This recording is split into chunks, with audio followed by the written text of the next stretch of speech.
Саясатта кокустуктар болбойт. Өзгөчө Камчыбек Ташиевдин окуясында. Бабановдун баштап Жээнбековго чейин ким менен тандем түзбөсүн аягы чыккынчылык менен бүткөн.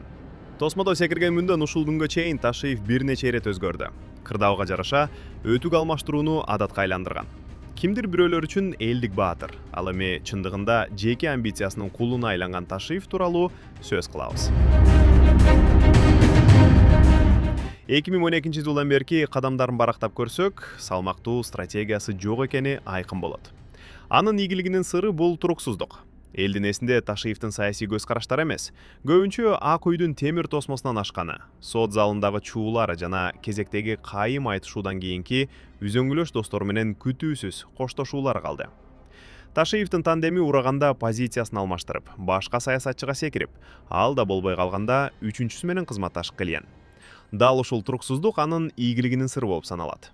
Ал эми достордун душманга, душмандардын доско айлануусу Ташиев үчүн кадимки көрүнүш болуп саналат. Анан кийин Бабанов менен сүйлөштүк, жардам берди. Бюджетке жардам берди, бере берсин. Бабанов менен болгон тандемди эске салалы. 2012 жылы Ташиев бийликти күч менен басып алууга айыпталган.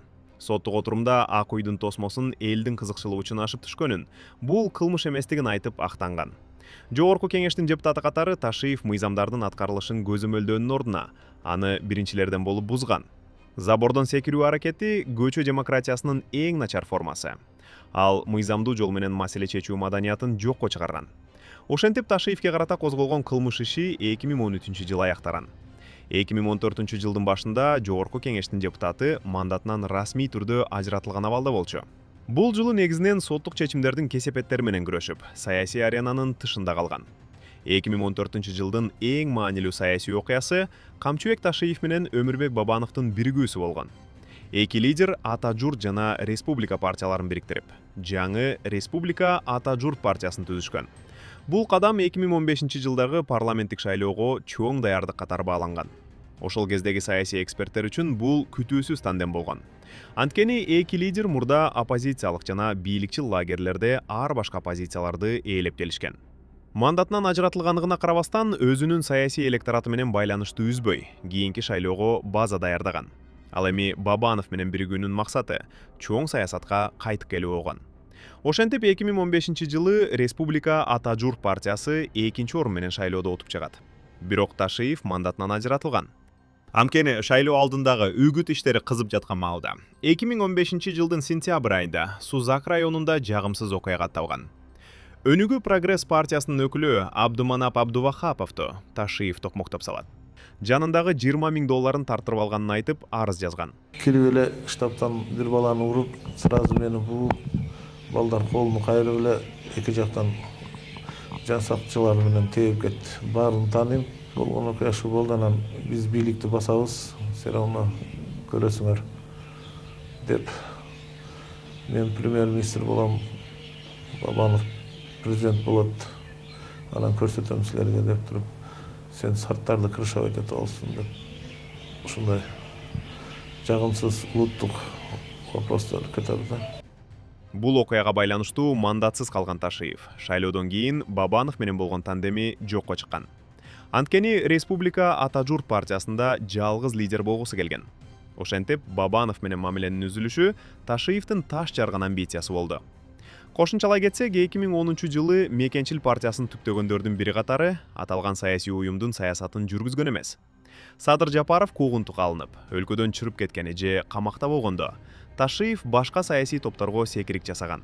Лидер катары партияны жалгыз сүйрөп кетүүгө караганда ири коалицияларга кошулууну эффективдүү деп эсептеген.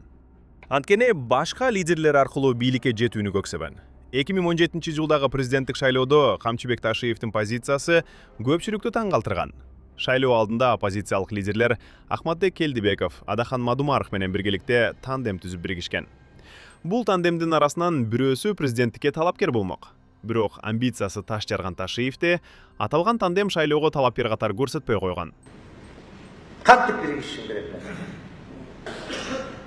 Курсагы ток бала, курсагы ач бала менен ойну койт деп айткан. Андан соң Сооронбай Жээнбековду колдой турганын жарыялаган. Анткени шайлоодо бийликтин талапкери утуп чыгарына көзү жеткен. Жээнбеков Ташиевке өкмөт башчылык же күч түзүмдөрүндөгү жогорку кызматты убада кылышкан. Бирок Жээнбеков президент болгондон кийин кызмат берген эмес. Болгону ага карата саясий куугунтук токтогон. Сооронбай Жээнбековду президент кылып шайлоого аракет кылыңыздар жана добушуңуздарды бериңиздер. 2019-жылы Сооронбай Жээнбековдун бийлиги алсырай баштаган. Муну түшүнгөн Ташиев Москвага барып, Бабанов менен жолуккан. Алар кучакташып түшкөн сүрөтүн социалдык тармактарга жарыялап, Ташиев бардык жакшылыктар эми гана башталууда, жакында көрүшкөнчө деп жазган. Анткени ал кезде Бабановдун рейтинги жогору болуп турган. Дал ушул себептен Ташиевке анын кадыр баркы керек болгон. Ал эми 2020-жылы Сооронбай Жээнбековго Садыр Жапаровду абактан бошотуу тууралуу кайрылуусу чыккан. Май айында өлкөдө пандемия күчөп, ошол эле учурда күзүндө боло турган парламенттик шайлоого даярдыктар башталган. Ташиев өзүнүн саясий өнөктөшүн шайлоо алдында колдоп, коомдук пикирди жаратууну көздөгөн. Мадумаров да ошого окшош кадамга барган. Жапаровдун тарапташтары көп болгондуктан, шайлоо алдында аларга жагынуу максатында азыркы президентти мактап чыккан. Дагы бир жолу сиздин иниңиз катары, сизди колдогон адам катары, мындан ары да колдой турган адам катары сизден суранып кетемин. Садыр Жапаровго ырайым кылыңыз. Азамат, эл аралык сотко берип, ушул күрөш барган жигитке азамат. Бирок ушул берип атат деп турбастан биз дагы колдон келген көмөгүбүздү беришибиз керек. Жалпылап айтканда, Жээнбековдун бийлиги күчтүү болуп турганда, Ташиев үн каткан эмес. Качан гана бийлик алсыраганда, Бабановго чыркап барып тандем түзгөн. 2020-жылдын октябрь окуялары Ташиевдин ыңгайлуу учурду күтө билүү тактикасынын классикалык мисалы болуп калды. Бүгүнкү күндө айрым топтор тарабынан жайылтылып жаткан Ташиев Жапаровду түрмөдөн алып чыкты деген миф тарыхый чындыкка дал келбейт. Бул жерде бир нече маанилүү фактылар бар. 5 октябрдан 6 октябрда караган түнү Ала Тоо аянтындагы митингчилер Ак Үйдү басып алгандан кийин түз эле түрмөгө барышкан. Садыр Жапаровду темир тор артынан алып чыккан бул катардагы ачууланган эл болгон. Митингдин алгачкы сааттарында эл аянтка карай жөнөгөндө Камчыбек Ташиев алдыңкы катарда болгон эмес. Ал окуянын нугу кайда буруларын байкап турууну туура көргөн. Качан гана Садыр Жапаров деген ысым митингдин башкы ураанына айланганда, Ташиев бул толкундун башына келүүгө шашылган.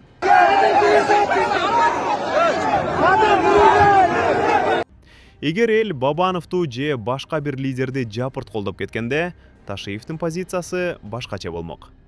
Анын 2017-жылы Жээнбековду колдоп кеткени, 2019-жылы Москвага Бабановго барганы, анын саясий багыты ар дайым жеңүүчү тарапты алдын ала сезүүгө багытталганын далилдейт. 2020-жылдын октябрь окуяларына чейин Ташиев карызга белчесинен батып, атыгүл өзүнүн айрым май куюучу жайларын сатууга мажбур болгон. 2009-жылы Бакыт Сыдыковдон 1,5 миллион доллар карыз алган. Бул саясий аренадан четтеп калган, ресурстары түгөмөн адамдын акыркы аргасы болгон. Октябрь окуялары башталганда Ташиев учурду абдан так пайдаланды. Садыр Жапаровдун ишенимине кирип, бийликтин эң жогорку тепкичине карай ишенимдүү кадам таштады. Кече эле карызга батып, мүлкүн сатып жүргөн саясатчы бир заматта өлкөнүн тагдырын чечкен негизги фигурага айланды. Эми Ташиевдин жүргүзгөн иши тууралуу сөз кылалы. Алгач өзүнүн бишеси Нургазы Анаркуловду президенттик аппараттын маалымат саясат бөлүмүнүн башчысы кылып дайындарган. Бирок ал коррупция менен кармалып иштен айдалган.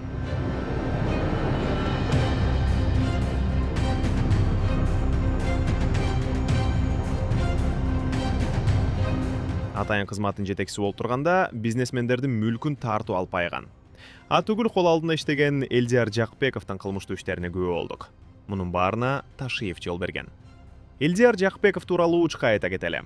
Анын атасы айдоочу болуп иштеген, апасы кассир. 2024-жылы Нарынга чоң атасы Жакпек арнап чоң мечит куруп, Камчыбек Ташиевдин катышуусунда ачылышы болгон. Курууска кеткен миллиондорду кайдан тапкан деген суроо жаралат. Албетте, Ташиевдин колдоосу астында башкалардан тартып алынган байлыкка курулган.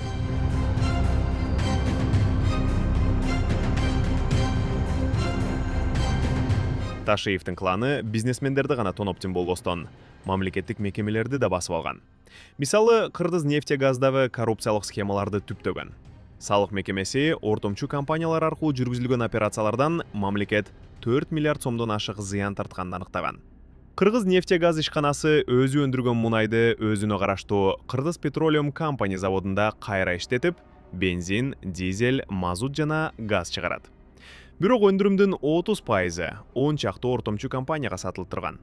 Менчик компаниялар болсо мунайзатты кайра эле Кыргыз Петролиум компания заводуна сатып келишкен.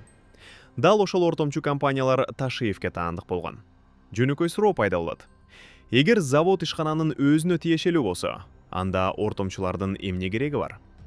Албетте, Ташиевдин чөнтөгү үчүн ортомчу компаниялар иштеп турган. Кыргыз Петролиум компания заводун Байгазы Матисаков жетектеген. Ал Камчыбек Ташиевдин жээни.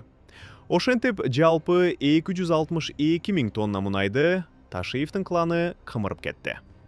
2020-2025 жылдары Ташиевтерге тиешелүү Кыргыз-Өзбек Азербайжан Жалалабад нефть компаниясы 322 миллион сом. Регион Ойл жана Таймурастын Моко Груп жеке фирмасы 1 миллиард сомдон ашык киреше тапкан. Бул Ташиевтерге тиешелүү 11 компаниянын үчөөсүнүн ачык маалыматы. Бир күндө 3 эле фирмасы 600 000 сомдо киреше берип турган.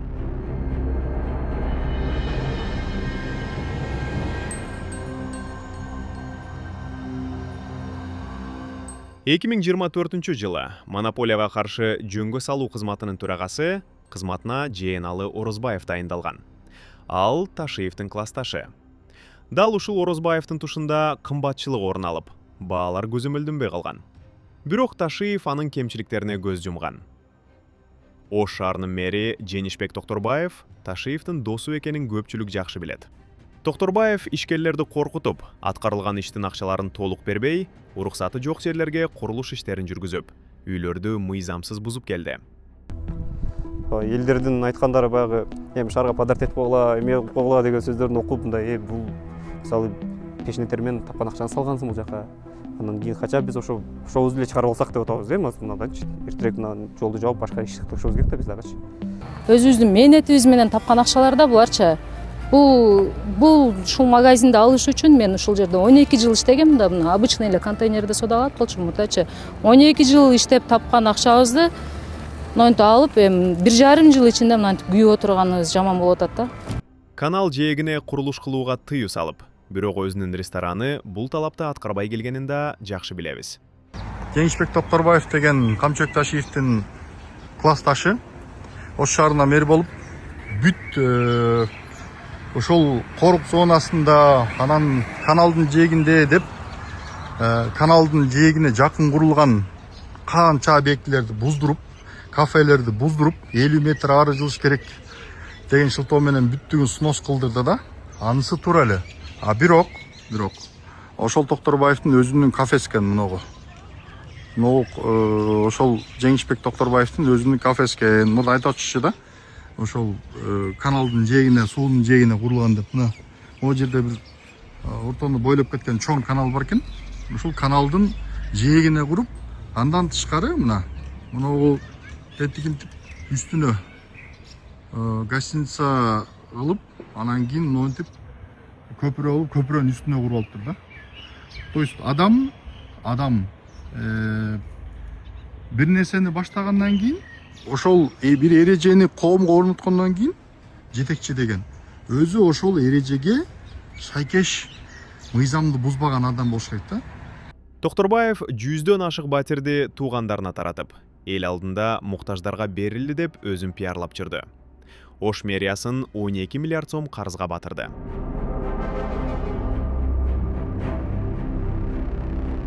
Кубанычбек Кангантиев Бишкектин аймагынан 100дөн ашык жерди менчиктештирип кеткен. Социалдык объект курам деген жүйө менен жерлерди алып, коммерциялык багыттагы имараттарды салган. Кангантиевди текшерүүгө күч органдарына мүмкүн болгон эмес, анткени ал Таймураз Ташиевдин өкүл атасы болгон.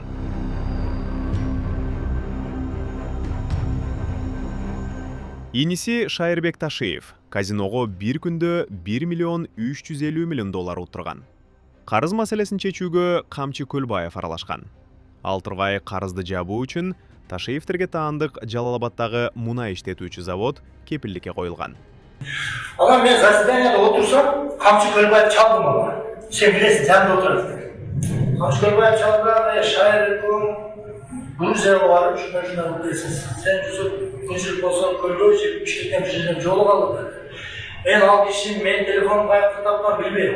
Мен барып жолуксам айтты, Şahin ekonom dedi, Gruziya varıp şunday kazino oynayıp sonra dedi, bana video zapuslar geldi dedi. Video zapuslar geldi dedi. Ama oşonu cevap olursun, revolütsiya olup dedi. Криминал менен күрөшөм деген генералдын үй бүлөсү Көлбаев менен мына ушундай иштерде кызматташкан. Ал эми Камчыбек Ташиев акыркы 5 жылда эбегейсиз байыды. Испаниядан Хан Сарай $1 чапчыган яхт алган. 2024-жылы Словакиянын Тренчин футбол клубунун бир бөлүгүн сатып алган. Бул маалымат 2025-жылы коомго ачыкталган. Клубтун тышкы карзын төлөп футболду команданы реформа кылуу үчүн $1 миллион жумшаганын да айта кетели. Бул каражаттар кайдан келди деп ойлойсуңар? Албетте, коррупциядан түшкөн каражаттардын бир бөлүгүн уурдап кеткен.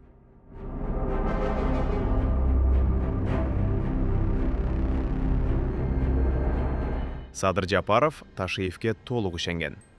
Генералдык наамдан баштап, мамлекеттик кадр саясаты толук анын колунда болду. Ташиевдин чек ара маселесиндеги чар жайыт билдирүүлөрү кыргыз-тажик мамилесин туңгуюкка кептеп, маселе кечеңдеп жатканда, президент өзү Душанбеге барып, кырдаалды колго алууга мажбур болгон.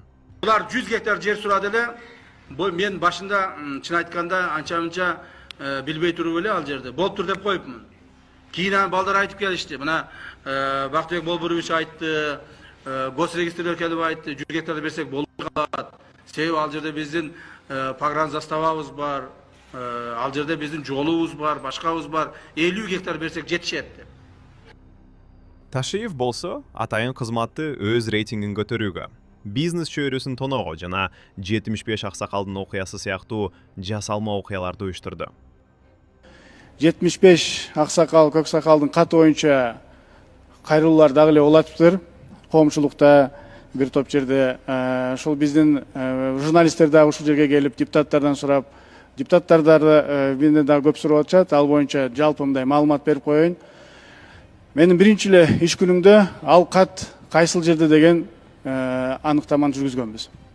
Анын алкагында ал кат дароо эле Конституциялык комитетке түшүп кароого жиберилгени маалым болгон.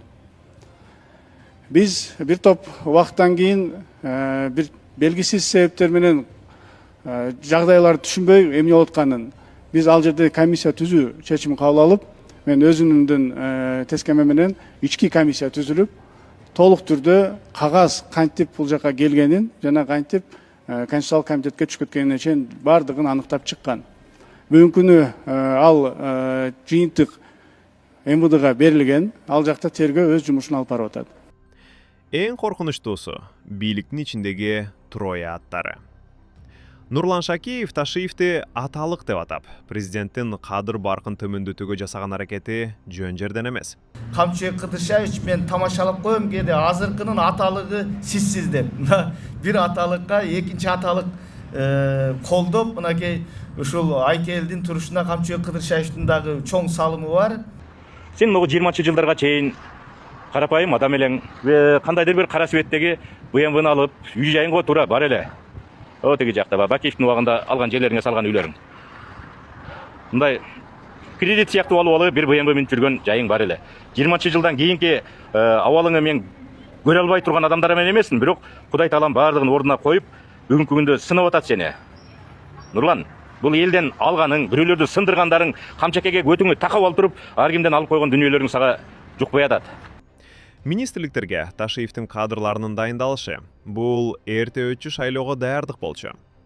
План жөнөкөй. Шайлоону тездетүү. Шакиев президенттин милдетин аткаруучу болушу жана бүтүндөй админ ресурс Ташиевдин пайдасына иштеши. Тар чөйрөдө Ташиев Жапаров менен атаандаш болуп калышы мүмкүн деп айта баштаган. Бул мамлекеттик ишенимдин артына жашынган чоң саясий кутумдун белгиси болгон. Ташиев кызматтан кеткен соң айрым казак жарандары президент досын сатты деп жаза башташты. Бирок ал аккаунттун артында Ташиевдин Казакстандагы кайын журту турарын белгилей кетели. Садыр Жапаров досын саткан жок. Президент болгусу келген Ташиев досын сатты. Ага эбегейсиз бийлик ишенип тапшырылган, бирок ал ишенимди актаган жок. Жогорудагы фактылар жана саясий кадамдардын тизмеги бир гана чындыкты ачыктап турат. Камчыбек Ташиев үчүн саясат бул принциптердин эмес, мүмкүнчүлүктөрдүн майданы. Анын Бабанов менен түзгөн тандеминен баштап, Жээнбековду колдоп кеткенине чейинки ар бир кадамы мамлекеттик кызыкчылыкка эмес, жеке бийликке жетүү дымагына сугарылган. Достукту, ишенимди жана өнөктөштүктү өз максатына жетүү үчүн тепкич катары колдонгон. Ташиевдин бийлиги бир кландын байышына жана мамлекеттик түзүмдөрдүн жеке кызыкчылыктарга кызмат кылуусуна шарт түздү. Саясий амбиция үчүн эң жакын үзөңгүлөштөрүн сатып кетүү бул Ташиевдин саясий кол тамгасы. Бийликке болгон ач көздүк жана ишенимге жасалган чыккынчылык эч качан узак мөөнөттүү ийгилик алып келген эмес. Достук деген ыйык түшүнүктү саясий соодага айланткан адамдын чыныгы жүзү бүгүн коомчулукка даана көрүнүп калды. Садыр Жапаровдун ишенимине кирип, бирок артынан өз оюнун жүргүзгөн Трой атынын окуясы кыргыз саясатындагы кезектеги ачуу сабак болуп калмакчы.